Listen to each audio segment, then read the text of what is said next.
Olá! Um dos grandes temas da atualidade é como respeitar a diferença, principalmente quando a diferença ela parece a uns de tal maneira importante que algumas pessoas não conseguem aceitá-la. Dito de outra maneira, como fazer um diálogo intercultural que funcione, respeitando as especificidades, principalmente quando envolve religião. Estou falando tudo isso porque ultimamente tivemos alguns casos importantes no mundo. Primeiro, o filme que passou a ser conhecido como o filme anti-Maomé, ou filme anti-islâmico. O filme que acabou gerando, por exemplo, a morte do embaixador americano na Líbia. Então, são situações extremas, gerou uma revolta no mundo árabe e está dando o que falar no mundo inteiro. Na França, por exemplo, um jornal, Charlie Hebdo, resolveu também publicar caricaturas satirizando Maomé. E uma das justificativas era: o Ocidente não pode se deixar conduzir pelos valores dos outros, no caso os valores extremistas muçulmanos, ou seja lá o que for. Aqui no Brasil, faz poucos dias, o deputado Protógenes Queiroz, do PCdoB, defendeu que se deveria proibir um filme, o filme do ursinho Ted, dizendo que o ursinho era preguiçoso e fazia uma certa apologia até do consumo de drogas. Tudo isso coloca em questão o seguinte: liberdade de expressão, até que ponto? Respeito aos outros, como é que funciona? A questão da tolerância e da diferença cultural é que estão aí em discussão. E para falar disso, claro, estão aqui comigo a professora Maria Isabel Malman, que é cientista política aqui da PUC, nossa colega, e como sempre o professor Jacques Weinberg. Professora Maria Isabel, como é que faz para respeitar a diferença e ao mesmo tempo não ceder, não abrir mão dos valores ocidentais, iluministas, de liberdade de expressão, de tolerância e de liberdade no sentido de que no Ocidente, em princípio, se pode criticar a própria religião? Exatamente, você falou bem, no Ocidente, né? Então me parece que a repercussão mais negativa desses episódios decorre do fato de que valores ocidentais estão face a face a outro padrão, né, de valores e de visão de mundo e tudo mais. E com a revolução tecnológica e das comunicações, etc., aquilo que para nós se afigura como muito normal, né, e até a sátira como um mecanismo vamos dizer assim, de tratar os problemas difíceis, né, de assimilá-los de uma outra maneira, enfim, através do humor, não é visto da mesma maneira em outras sociedades.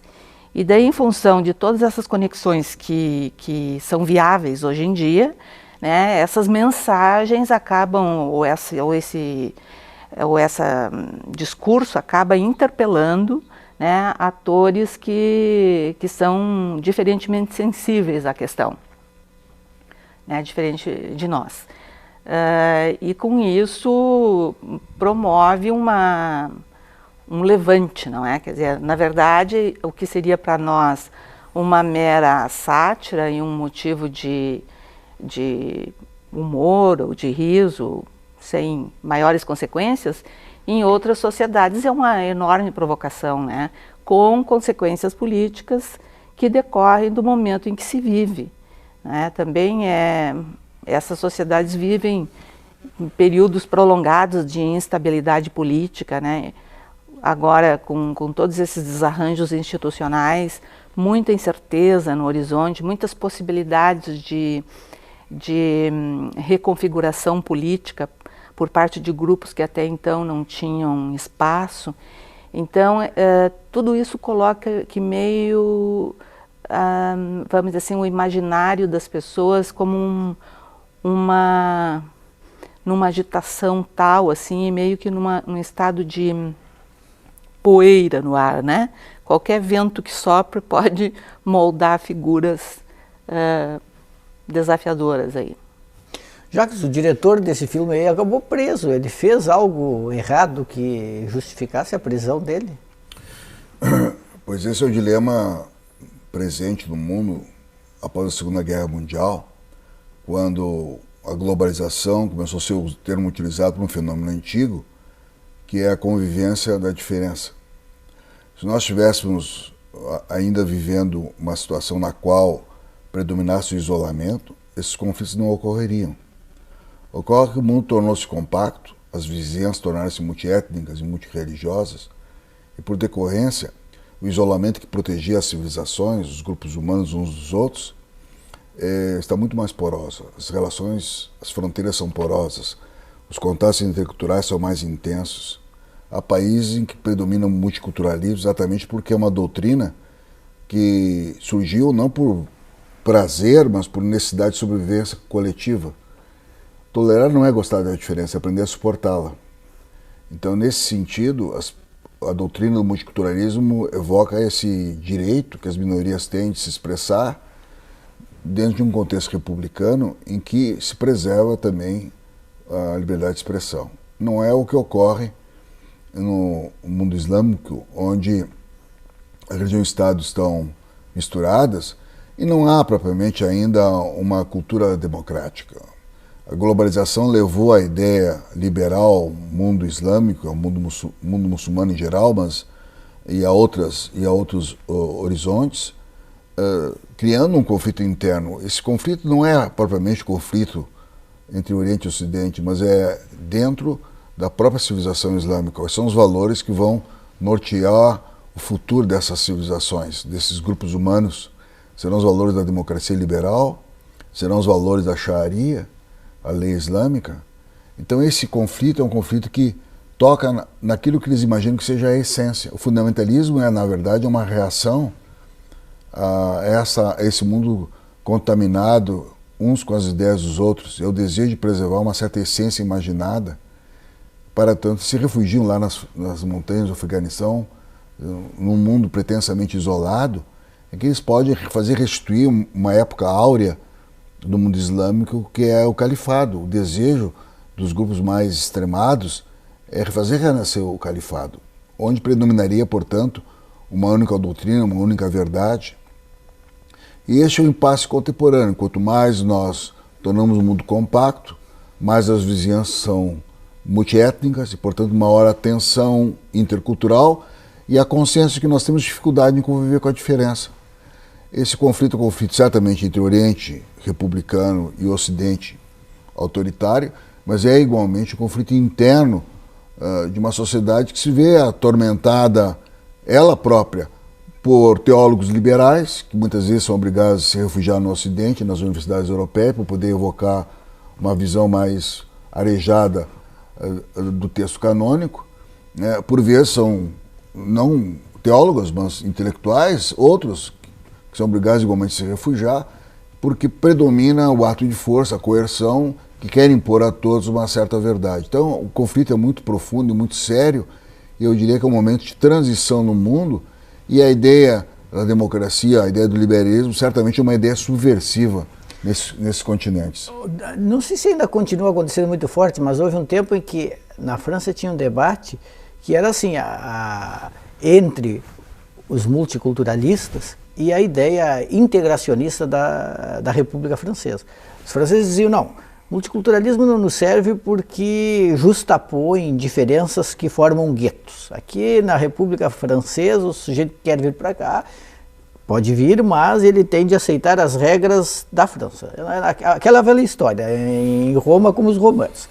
Mas a verdade é que não tem muito como realmente integrar, criar uma identidade, se não está funcionando. Se as pessoas estão lá e não querem se integrar, ou querem...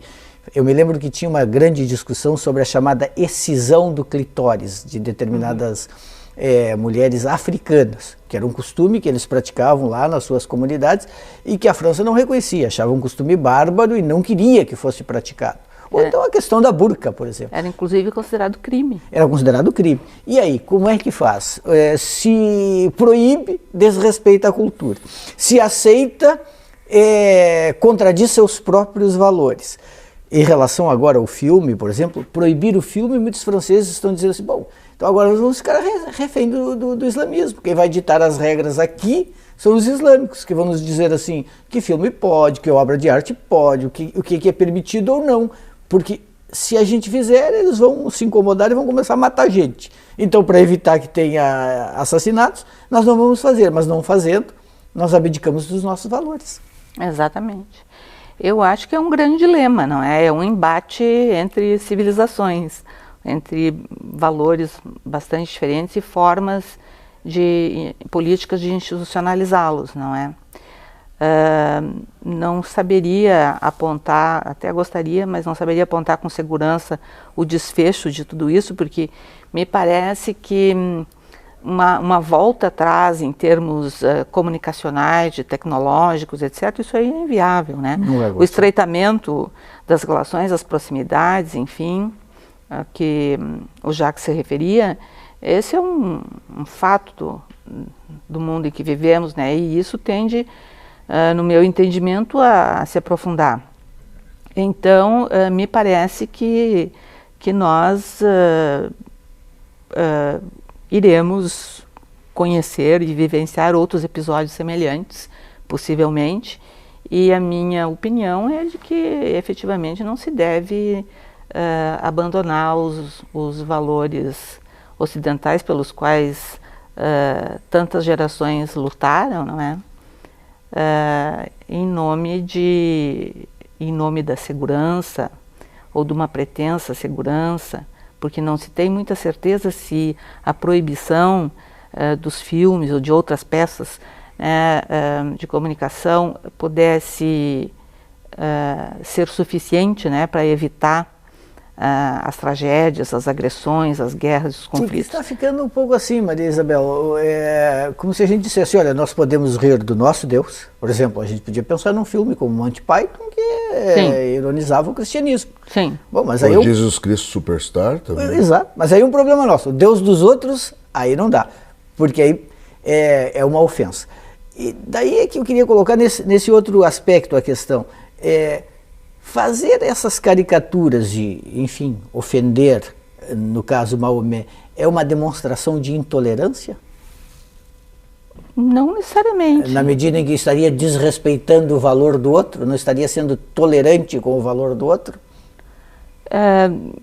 Em termos de produzir humor sobre, não seria necessariamente intolerância.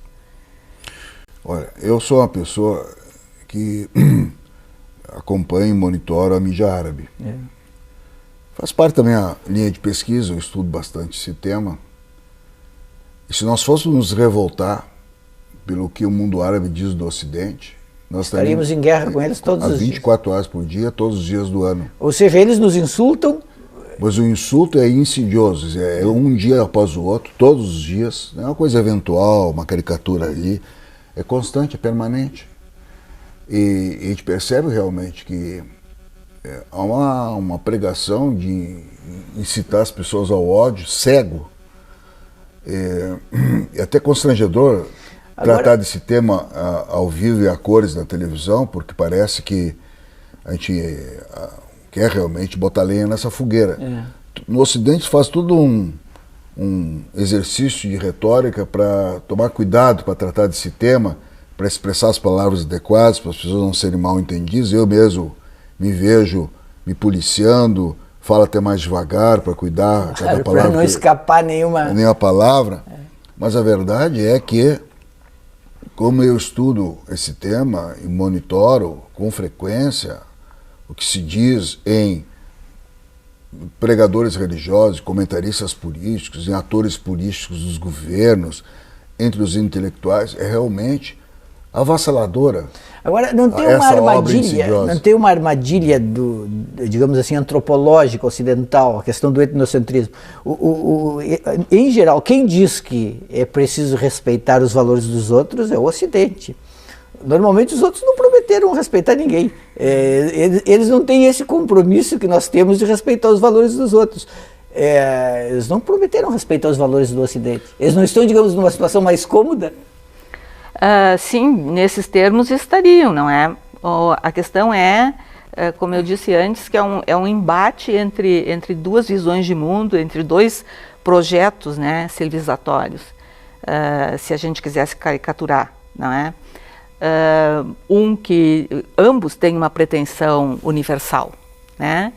E por terem essa pretensão universal, né, a tendência é que reforçam os seus próprios valores e não vão abrir mão deles, enfim, em função de dizer isso vale num determinado território, vale em relação a tal religião e não a outra, entende? Me parece que liberdade de expressão, respeito aos direitos humanos, enfim, são valores ocidentais com pretensão universal.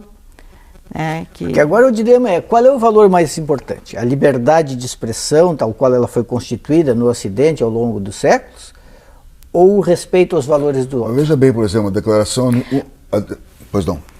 Mas aí é que está, até que ponto você pode pegar uma obra isoladamente e considerar que aquilo tudo bem, é um desrespeito ao valor do outro, mas não é um desrespeito do conjunto das pessoas em relação ao conjunto dos outros, não é?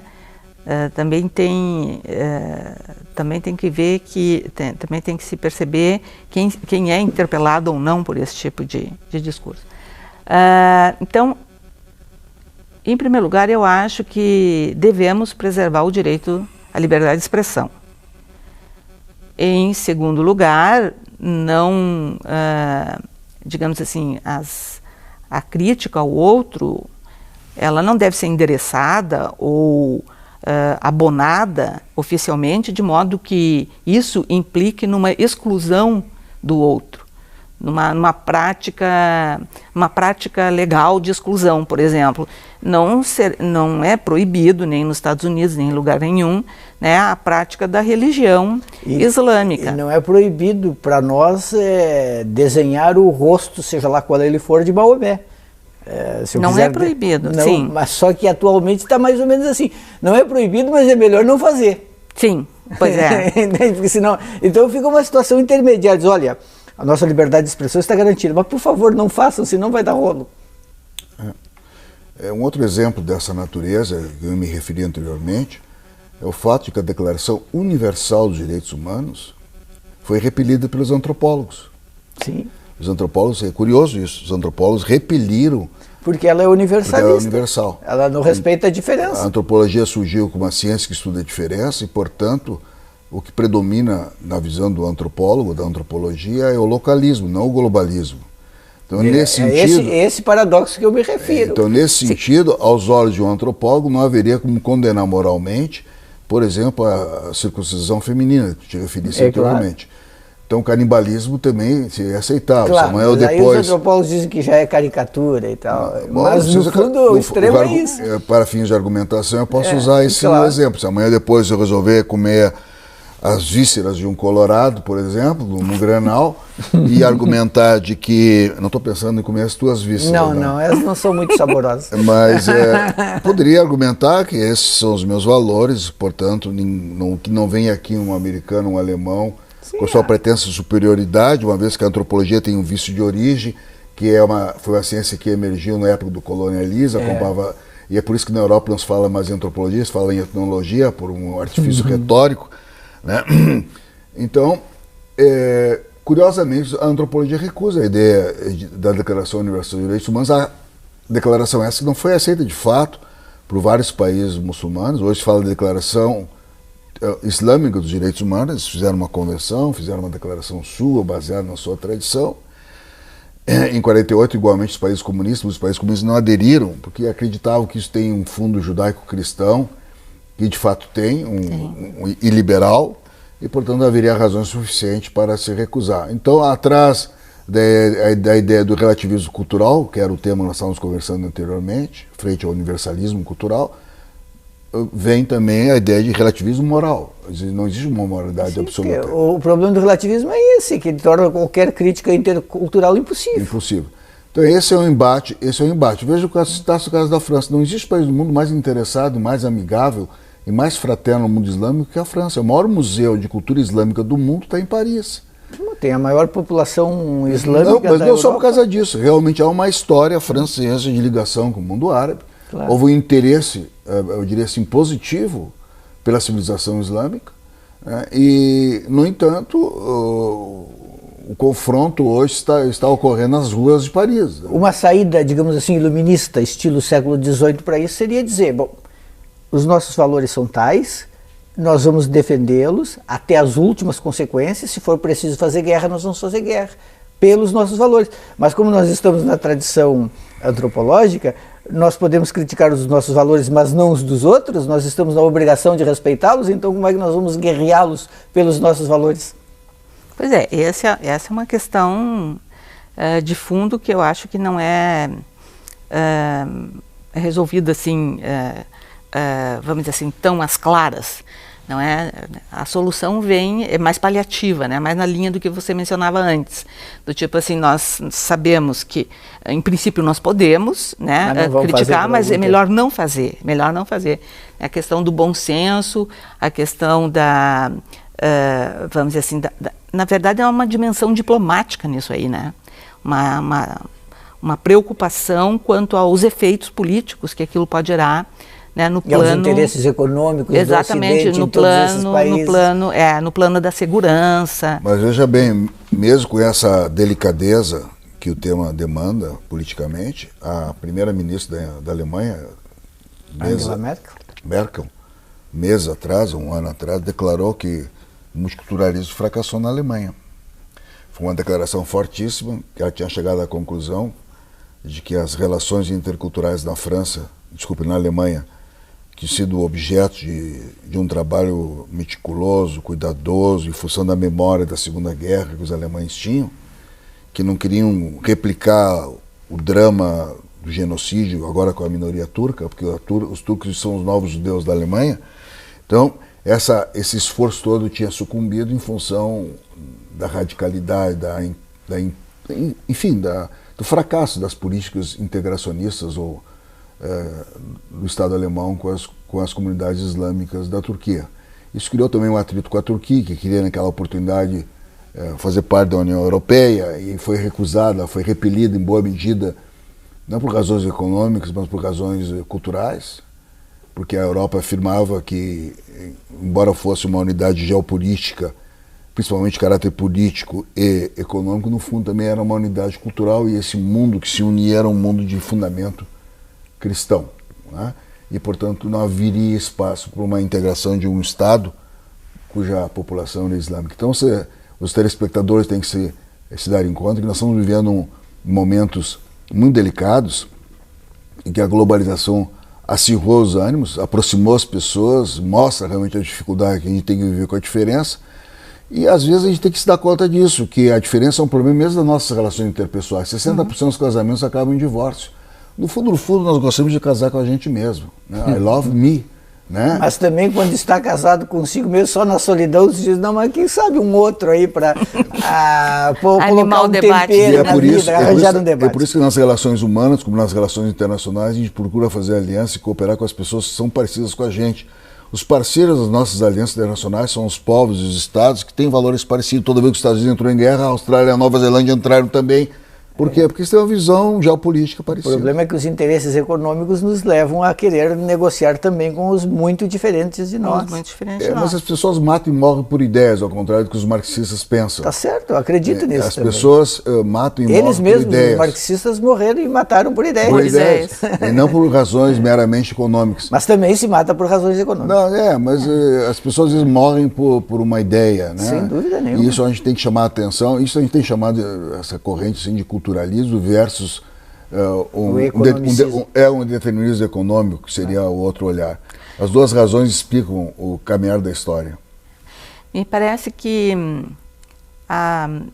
ali no caso essa questão de morrer pelas ideias, né, ou por razões materiais, existe uma diferença de grau aí no conflito talvez não seja apenas de grau, né, seja de substância também, mas vejam que em momentos históricos onde o maior interesse era o acesso a recursos naturais, enfim, era prioritário, né, e que muitos governos foram assegurados no poder em função do interesse das potências ocidentais nesses recursos, etc., o tipo de conflito que se levou adiante ali não chegou a levantar os povos, né, em torno de ideias. Na verdade, o que aconteceu foi a criação de situações de fato, né, de grande opressão, etc. Agora se tem conseguido realmente uma mobilização muito extensa e muito significativa em torno de ideias. Quer dizer, tem se interpelado uma Maomé que existe dentro de cada um, né, morando no Oriente, enfim, através dessas peças. Muito bem, chegamos ao final. Muito obrigado, Maria Isabel Malma, obrigado, Jacques Weinberg. Foi uma conversa muito interessante sobre esse tema que, evidentemente, é muito complexo e nós quisemos apenas dar a nossa pequena, muito pequena contribuição para o debate. O Argumento Contra Argumento fica por aqui. Nós voltamos na próxima semana. Até lá!